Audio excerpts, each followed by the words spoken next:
ማህበራዊ ጉዳይን በሚዳስሰውና በብዙዎች ጭንቅላት ውስጥ ተቀርጾ ባለው እየሞከርኩኝ ነው በሚለው ቪዲዮ ክሊፑ የሚታወቀው ኮሜዲያን ያሲኖ ዛሬ ደግሞ በጣም በሚያስደምምና በሚያስገርም ሁኔታ ብዙዎቻችንን በሰኔ 30 የነበረንን ትዝታና ትውስታ ጭልጥ አድርጎ ተማርንበት ትምህርት ቤት በትዝታ ወስዶናል። እስኪ አብረን እንከታተለው። ዛሬ እኮ ሰኔ 30 ነው መምህር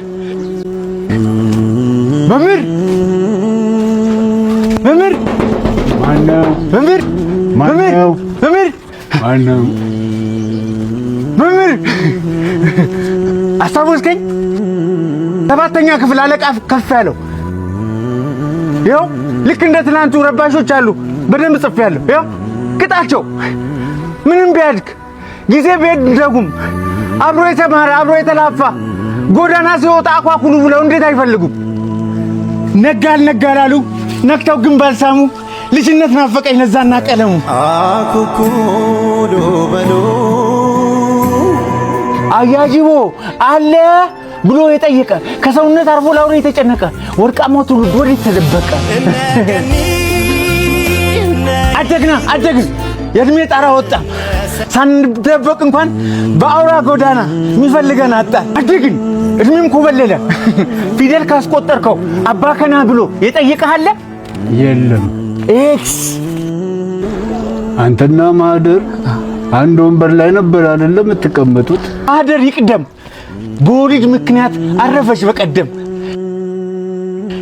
እሷ በተረፈች ፈሶላት የኔ ደም የዋ ማህደር ነጭናጫዋ ማህደር ጎበዟ ማህደር እሷ አታውቅም እንጂ እኔ ወዳት ነበር በህይወት ብቻ ሳይሆን አርፋጅ ነኝ ለመንገር። አንተ ግን አረጀ ማርጀት ግን ይመቻል። አኳኩሉ ህይወት ፈላጊ ከሌለ መደበቅም እኮ በጣም ይሰለቻል። ዛሬ እኮ ሰኔ 30 ነው መምህር ሰኔ 30 ጤነኞች ዘነጉ ያመመኝ ሳረሳ ካርድ አትሰጠኝም ፈርምና አጽድቀ አንተ ያሰለፍከው በዓለም ፈተና አብዛኛው ወደቀ። በፍቅር ወደቀ፣ በሰላም ወደቀ፣ በአንድነት ወደቀ፣ በልቡ ያቄማል በጥርስ እየሳቀ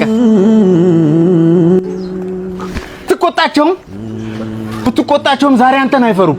ትልቅ አገር ይዘው ለጥላቻ እንጂ ለፍቅር አይሰሩ። በዚህ ከቀጠሉ ይወድቃሉ እንጂ አይዘዋወሩ።